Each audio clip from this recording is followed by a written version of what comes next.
बेड़ो में 97वीं पहड़ा जत्रा महोत्सव का आयोजन किया गया। इस महोत्सव में 200 गांव के लोगों ने शिरकत किया। शोभा यात्रा के दौरान हाथी और घोड़े पर बैठाकर वहां के राजा के साथ पूर्व सांसद करिया मुंडा, समीर उरांव, डॉक्टर रविंद्र भगत, खिजड़ी विधायक राजेश कच्छप को बैठाकर जत्रा तक ले जाया गया। इस महोत्सव के माध्यम से आदिवासी संस्कृति की विरासत को बचाने को लेकर कई लोगों ने अपना संदेश दिया। अपनी भाषा को कैसे जीवंत रखें, इन तमाम चीजों को लेकर करिया मुंडा से लेकर पूर्व कुलपति रविंद्र भगत के साथ समीर उरांव, राजेश कच्छप ने अपनी बात रखी। सबसे पहले तो आज हमारे पुरखों द्वारा प्रारंभ किया हुआ पढ़ा जत्रा के शुभ अवसर पर मैं आप सहित तमाम इस राज्यवासियों को, क्षेत्रवासियों को मैं अपनी शुभकामना देता हूं, बधाई देता हूं। निश्चित रूप से यह पढ़ा जत्रा एक पारंपरिक और अपने इस क्षेत्र के पुराने प्रशासनिक व्यवस्था का यह प्रतीक है। यह जो पढ़ा जत्रा केवल जत्रा और मेला नहीं है। आप इस पढ़ा जत्रा में देखते होंगे यह हाथी, घोड़ा, इसमें जो है समाज के प्रमुख लोग, हमारे समाज के जो है जो पुरोहित होते हैं, जो पूजा करते हैं, गांव का देवी देवताओं को जो सुमिरन करते हैं, अपने गांव वासियों को, इस क्षेत्र वासियों के उज्जवल भविष्य के लिए, उन्नति के लिए, समृद्धि के लिए जो पूजा पाठ करते हैं, वैसे समाज के प्रमुख लोग यहाँ सवार होकर के जहाँ आयोजन स्थल है वहां तक जाते हैं। निश्चित रूप से मैं बताना चाहता हूँ यह जनजाति समुदाय का, आदिवासी समाज का एक ऐसा अनूठा संगठन और यह जो है प्रशासनिक व्यवस्था है।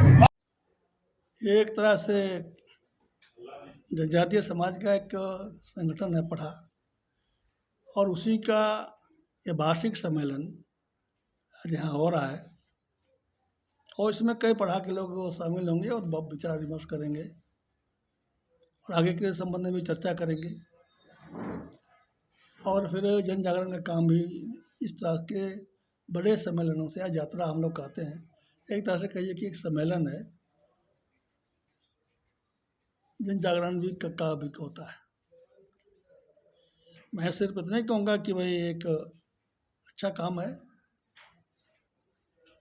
और अब तो सम्मेलन में जाने के बाद ही पता लगेगा कि इस तरह का सम्मेलन से लोगों को अच्छी ज्ञान और अच्छा अनुभव प्राप्त करना चाहिए, और समाज के लिए कुछ ठीक ठीक आगे की योजना काम हो, आगे करना है।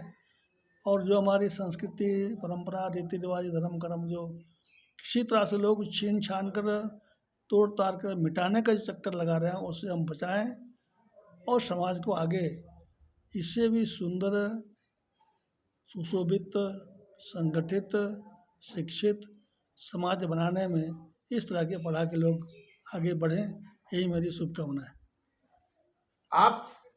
वहीं जत्रा के संस्थापक पूर्व शिक्षा मंत्री स्वर्गीय करमचंद भगत के पुत्र डॉक्टर रविंद्र भगत ने इस परंपराओं को आगे बढ़ाते हुए विशाल शोभा यात्रा का आयोजन करवाया। उन्होंने भी सांस्कृतिक विरासत को बचाने के लिए अपनी बात रखी। कहा, 1967 हमारे पिताजी स्वर्गीय करमचंद भगत ने इसकी शुरुआत की थी। 50 से अधिक पढ़ा के लोग यहाँ आते हैं। सभी उम्र के लोग इस मेले में शामिल होते हैं। गाँव के लोग ढोल, नगाड़े, मांदर अपने साथ लाते हैं, नाचते और गाते हैं और इस मेले का आनंद लेते हैं।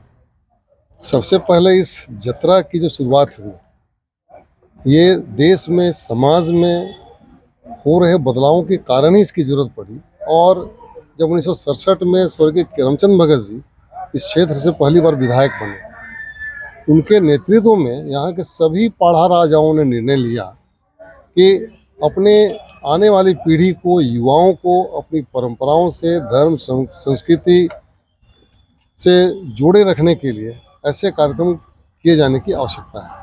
और तब करीब 10-12 पढ़ा राजाओं ने सामूहिक रूप से निर्णय लेकर के इस पढ़ा यात्रा के आयोजन का निर्णय लिया और तब से आयोजित हो रहा है। उसके साथ साथ यह ग्रामीण क्षेत्र है और यहाँ के लोग कृषक हैं। जब पहले के समय में यहाँ के लोग कोड़ा कमाने के लिए जाते थे। कोड़ा कहा जाता है ईंट भट्ठा में जाना, चाय बागानों में जाना। तो असम, भूटान की बात करते थे लोग, गीतों में भी हमारा दिखता है वो। उसी तरह से ईंट भट्टा जो है वो कलकत्ता, हावड़ा, पटना, गोरखपुर, बनारस, कई जगह लोग जाते थे।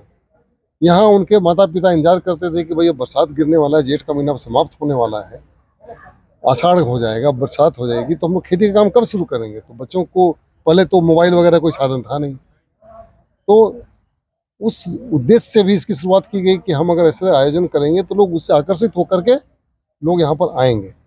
और यह उद्देश्य तो अब पूरी तरह से सफल रहा। जैसे ही 3 जून का समय आता है उसके 15-20 दिनों पूर्व लोग गाड़ियां भर भर के वापस आते हैं। अब तो पहले उतना नहीं जाते हैं लोग पहले की तरह, लेकिन पहले जब जाते थे तो लगता था कि आने वालों का रेला लगा रहा था, एक रौनक आ जाती थी। क्योंकि वो लोग जब आते थे तो चूंकि 6 महीने कमाते हैं लोग, अगन खत्म होने के बाद में, धन कटने के बाद में लोग कमाने के लिए जाते हैं और फिर वापस आते हैं। उनके हाथों में बहुत पैसा होता है, तो जब पैसा होता है तो उसको खर्च करते थे। खर्च करेंगे तो निश्चित उस बाजार में रौनक आएंगी। तो वो उद्देश्य बिल्कुल पूरी तरह सफल रहा। आज वो 10-12 पढ़ा जो थे वो उन्होंने शुरुआत की थी इसकी। आज 40-50 पढ़ा के लोग यहाँ पर शामिल होते हैं। सभी राजागण आते हैं और हमारा जो सिस्टम है, राजा, दीवान, कोटवार, हर गांव की एक अपनी एक उपाधि होती है। सब लोग आज एकजुट हैं और एकजुट होकर के अपनी धर्म, संस्कृति, परंपराओं की रक्षा के लिए अपने जितने भी परंपरागत पहचान चिन्ह है, घोड़ा, हाथी, रंपा, चलपा, झंडा, 50 पढ़ा के लोग यहाँ पर शामिल होते हैं। सभी राजागण आते हैं और हमारा जो सिस्टम है, राजा, दीवान, कोटवार, हर गांव की एक अपनी एक उपाधि होती है। सब लोग आज एकजुट हैं और एकजुट होकर के अपनी धर्म, संस्कृति, परंपराओं की रक्षा के लिए अपने जितने भी परंपरागत पहचान चिन्ह है, घोड़ा, हाथी, रंपा, चलपा, झंडा, ढोल, नगाड़ा, पूरे अपने पारंपरिक चीज़ों को ले करके यहाँ पर आते हैं, नाचते हैं, गाते हैं। तो हमने कहा कार्निवाल, तो कार्निवाल में भी यही होता है। लोग अपनी धर्म संस्कृति की वो प्रदर्शित करते हुए नाचते गाते लोग सड़कों पर निकलते हैं। और आप देख रहे हैं यह जरिया गांव है और कार्यक्रम स्थल यहाँ से 3 किलोमीटर दूर बेड़ों में है। तो जरिया से बेड़ों तक की दूरी लोग ढोल नगाड़ों के साथ नाचते गाते यहाँ से निकलते हैं। तो इसीलिए इसको एक कार्निवाल भी कहना हमारे ख्याल से एक अच्छी शुरुआत है ये। और जब उसको एक नई शुरुआत देंगे तो लोग और भी लोग आकर्षित होंगे।